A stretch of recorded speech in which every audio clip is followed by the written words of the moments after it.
You need to go do Cal Sue. It's like, well, good luck trying to low bar back squat those thrusters, you idiot. Idiot.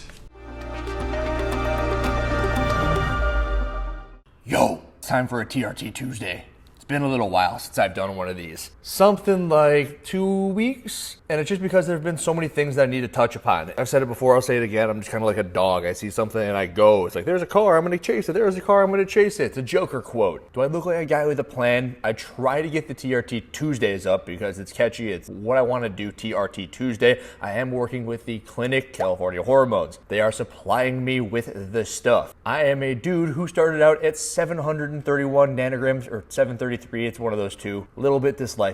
Maybe that's not the word, but I just know it's right around there. And the entire deal with the entire thing is that I wanted to go from that level up to 1100. I wanted to be a lab rat. I wanted to see what this stuff would look like. And I've probably made about 10 of these or so at this point, and the general consensus is that I am getting stronger, constantly getting stronger. I started out at about 188 pounds, 187 pounds, and I'm currently sitting every single day of the week at 202 to 206. If I have a giant meal, then I'm 206. If I have two meals that are bigger than normal, I'm 206. I haven't crested 206.6 yet, but I also very rarely, if ever, see anything under or around 202. So it's just right in there every single day. If I wanted to make a push for something in the 210s, 215s, I totally could. I just don't want to. And the reason I don't want to is because at this point, with the stuff that I like to do, that most people watching this like to do, there is a benefit to being heavier, and there's definitely a drawback to being heavier. Just think, perfect example, today, build to a heavy back squat, part of my program. Hit a 465 pound high bar back squat.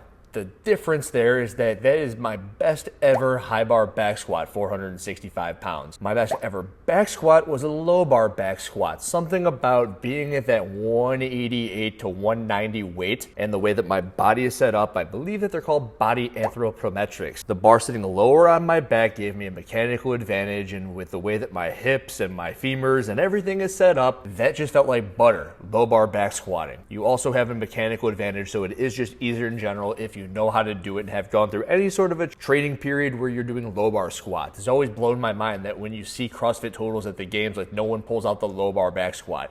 If you know how to use it, it'll give you at least 5% on the back squat that you've got. That said, you need to have some experience with it. You can't just pull it out of nowhere. But there are also people who are totally made to high bar back squat, and that is not me. But on today's back squat, which I wrote for my program, had a bunch of people doing it as well, I was warming up and it felt heavy as shit. You do the 135, the 225 for 5 and for 5, then you go 315 for 3, you go 365 for 3, and that's like, okay, this is feeling a little heavy. Let's put the belt on. Let's try to keep the speed up. You go to 405, you do the single with the belt on. You go, all right, that was okay. 425, you do the single with the belt on. It's like, oh, speed didn't go that far down. Everything felt good. Bracing was good. Depth was good. Check the video. Let's keep going. 445. 445, you feel yourself slow down a little bit. It's like, okay, I'm not going to make a 20-pound jump. I'll make a 10-pound jump, and then the speed really slows down. You grind a little bit. And you question yourself. It's like, that's probably good for today. It's just build to a heavy single. It's not build to a 1-rep max. You go, you put your score in. You check the leaderboard.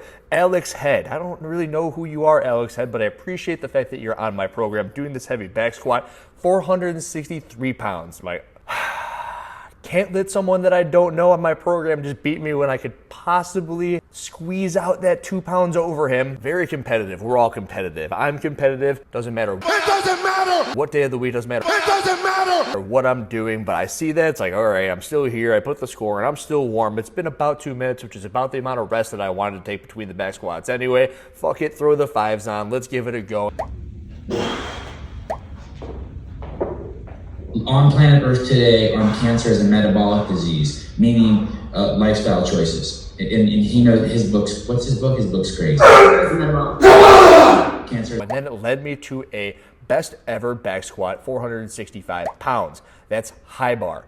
Alex Head also hit a PR back squat, 463 pounds. That's fucking cool. High five, Alex Head. Wherever you are, good work. And thanks for the push. That's been the general theme. It's like, I'm heavier. The stuff that I do, weightlifting wise, the 3-rep front squat, right before going and doing the gauntlet of Wadapalooza, which I wasn't able to express there, but that was easy. I was able to hit a PR clean double at 355. My best clean ever was 355. I hit it for 2.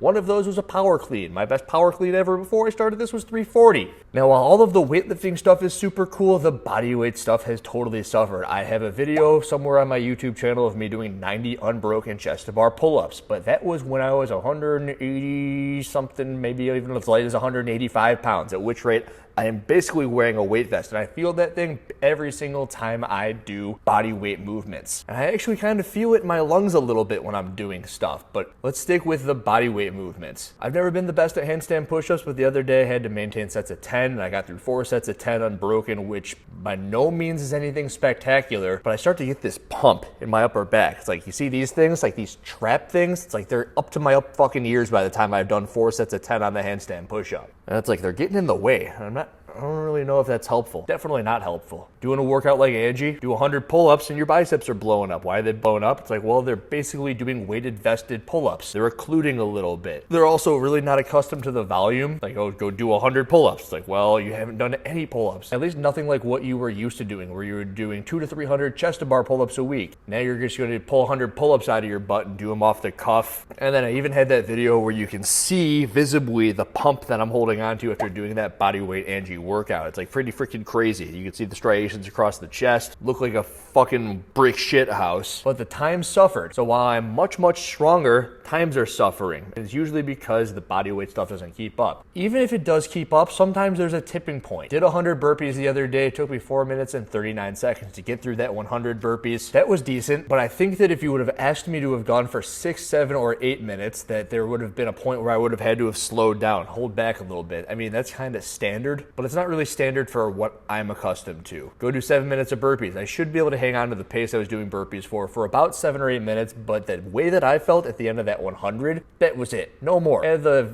irony taste, had the blood, and I think that might have to do with the oxygen consumption by the muscle tissue that I'm currently holding on to.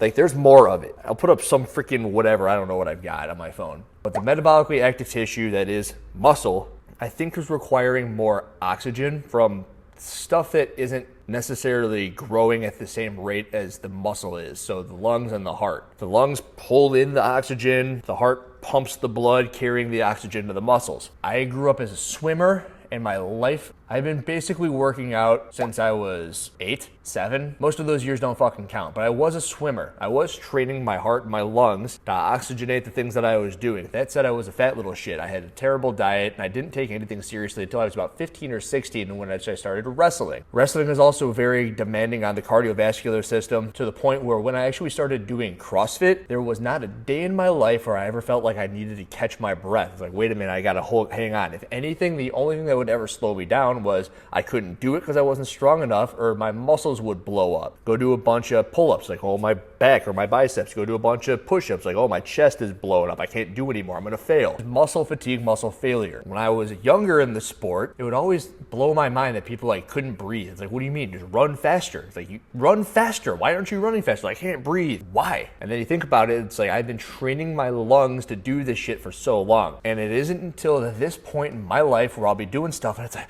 holy shit, is this what they were talking about? They just can't breathe? It's not like I ever held that against them. Like, okay, I get it. You probably need to train your lungs. There's probably certain training cycles you need to go to at what they call zone 2. It's keep yourself moving for a while, train your heart, train your lungs, the same way Andrew did when he was doing 3-hour swimming sessions when he was younger and doing these wrestling practices at this point, which were also like 2 to 3 hours. It's like, you're just constantly moving. The heart rate's always in at least 120, maybe upwards of 170, 180, 190, 200, but you're always up, down, and around in there doing intervals forever, to the point when then you got to go do a workout like Murph, Helen, Diane, Grace, Fran, Isabel, whatever. The limiter there isn't your heart and your lungs. You don't feel like you got to breathe. Introduce the YouTube world where you sit too much. Introduce the TRT where you put on 20 pounds. A whole bunch of oxygen requiring muscle tissue. And it's like, I taste blood. I need to breathe. Which, to give a closing thought on this entire series of thoughts, it's quite possible that there are less people using performance-enhancing drugs, or at least testosterone, and the stuff that's going to keep weight on you at the level of the CrossFit Games than you think. Is that what you think? You think? And all of those comments out there that they're probably using peptides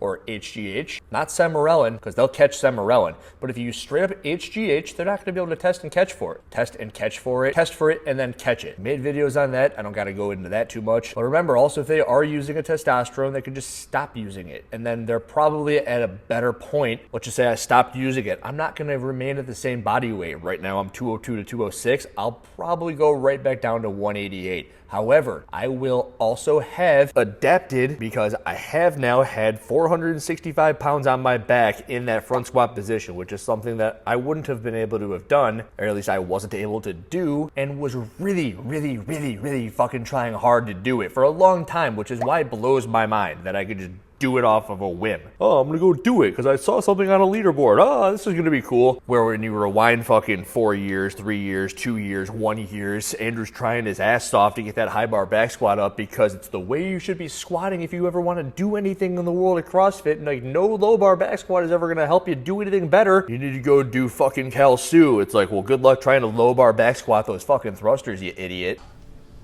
Idiot. So yeah, I tried really hard to get that number higher. It's a little bit frustrating and very revealing when it just happens. Why is it there? Ugh. So no matter what you think, they are going to be beneficial once you stop. Because if anything, I know that I can or have done it. And this stupid thing that my body is holding with my brain in it, it doesn't know any different. It doesn't matter. It doesn't matter. It just knows what you threw at it. What you threw at it was a 465 pound back squat. Who knows what else is possible? My last thought was Adam Klink, 500 pounds in 5-minute mile. That'd be neat. Thoughts? Andrew Hiller, out.